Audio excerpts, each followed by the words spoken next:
तर तिकडे नाशिकमध्ये पावसाचा जोर वाढलाय। गंगापूर धरणातून 10,000 क्युसेकनं पाण्याचा विसर्ग सुरू करण्यात आलाय। गोदावरी नदीच्या पाणी पातळीत मोठ्या प्रमाणात वाढ झाली आहे। गोदाघाट परिसरात असलेलं मंदिर संपूर्ण पाण्याखाली गेले, तर दुटोंड्या मारुतीच्या डोक्यापर्यंत पाणी येऊन पोहोचलं। परिसरात असलेल्या दुकानात पाणी शिरलेलं आहे।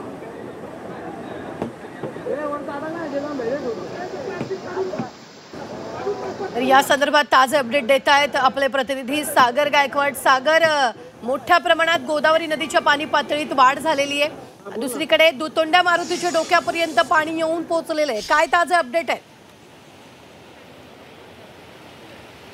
नक्कीच मी आता नाशिकच्या रामकुंड परिसरामध्ये आहे।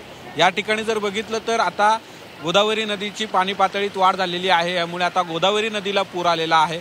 या दृश्यांमध्ये जर बघितलं तर या गोदामाईचं रौद्र रूप आपल्याला पाहायला मिळतंय। खरं तर कालपासून पावसाला सुरुवात झाली, पावसाने एवढा जोर घेतला की सध्या गंगापूर धरणातून 10,000 क्युसेसचे पाण्याचा विसर्ग जो आहे तो गोदावरी नदी पात्रात करण्यात येतोय। यामुळे गोदावरी नदीची पाणी पातळी जी आहे ती मोठ्या प्रमाणात वाढताना आपल्याला पाहायला मिळते। यामुळे ज्या रामकुंड परिसरात असलेले जे छोटे मोठे मंदिरं आहेत हे पाण्याखाली गेलेले आहेत, जे काही मोठे मंदिरं आहेत त्यांना संपूर्ण पाण्याने वेढल्या गेल्याचं आपल्याला पाहायला मिळतंय। या गंगापूर धरणाच्या पाणी सोडल्यानंतर या सगळ्या गोदावरी नदीची पाणी पातळी वाढ होताना आपल्याला पाहायला मिळत असली तरी रामकुंड परिसरात असलेले जे दुकानदार आहेत, दुकान आहेत छोटे मोठे, ते सुद्धा ह्या पाण्याखाली गेल्याचं आपल्याला पाहायला मिळतंय। यामुळे आता जर ह्या दृश्यांमध्ये जर बघितलं तर ही गोदामाई किती रौद्र रूप स्थापन करू शकते किंवा रौद्र रूप कसे दिसतंय यासमोर आपल्याला या दृश्यांमध्ये पाहायला मिळतंय। आपल्याबरोबर काही पूर पाहण्यासाठी स्थानिक नागरिक आलेले आहेत, आपण त्यांच्याशी बोलायचा प्रयत्न करूयात। काय सांगाल, खरं तर आपण हे पूर पाहण्यासाठी आलेला आहात, मोठा पूर आलेला आहे, काय काय वाटतंय? यावर्षी म्हणजे पहिला एवढा मोठा पूर आहे, सगळ्यात मोठा पूर आहे। भरपूर पाहिले आम्ही, पण असं ह्या वर्षीचा 4-5 वर्षापासून हा पहिल्यांदा एवढा मोठा पूर आहे। फक्त शेतकरी लोकांचं ज्याच्यात फार मोठं नुकसान झालंय। आजूबाजूला दुकानं आहे, या लोकांच्या दुकानात पाणी शिरलं आहे, त्यांचं प्रचंड आर्थिक नुकसान झालंय।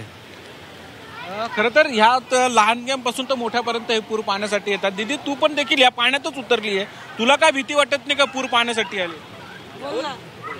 नाही नाही। कसं वाटतं तुला पूर पाहण्यासाठी आले? छान वाटते। खरं तर ह्यात इथे जर बघितलं तर लहानग्यांपासून तर मोठ्यापर्यंत या पूर पाहण्यासाठी नागरिक येताना दिसत आहेत। मात्र यात विशेष बाब म्हणजे प्रशासनाने सतर्कतेचा इशारा देण्यात आलेला आहे। त्यांनी सांगितलं की पुराच्या पाण्यामध्ये येऊ नका, या ठिकाणी लहान मुलांना घेऊन येऊ नका। तरी देखील अनेक पर्यटक नागरिक ह्या पुराच्या पाण्यात उतरताना पाहायला मिळत आहेत। प्रशासन याकडे लक्ष देतानाही दिसत नाहीये। ज्या ठिकाणी सुरक्षा रक्षक नेमले गेले पाहिजे त्या ठिकाणी देखील सुरक्षा रक्षक नेमले गेलेले नाहीयेत। मात्र पर्यटक जे आहेत ते पूर पाहण्यासाठी येत आहेत आणि या दृश्यांमध्ये जर बघितलं तर आता गोदावरी नदीमध्ये पाणी पातळीत वाढ झालेली आहे आणि आता गोदावरी नदीला पूर आलेला आहे। त्याचबरोबर गंगापूर धरणातून 10,000 क्युसेसने पाण्याचा विसर्ग करण्यात येतोय आणि नांदूर मधमेश्वर मधून तब्बल 68,000 क्युसेसने पाण्याचा विसर्ग करण्यात येतोय। यामुळे आता गोदाकाठमध्ये राहणाऱ्या नागरिकांना सतर्कतेचा इशारा देण्यात आला आहे। धन्यवाद सागर, ताजे अपडेट देण्यासाठी। आम्ही वेळोवेळी तुमच्याकडून या संदर्भातले ताजे अपडेट घेत राहणार आहोत।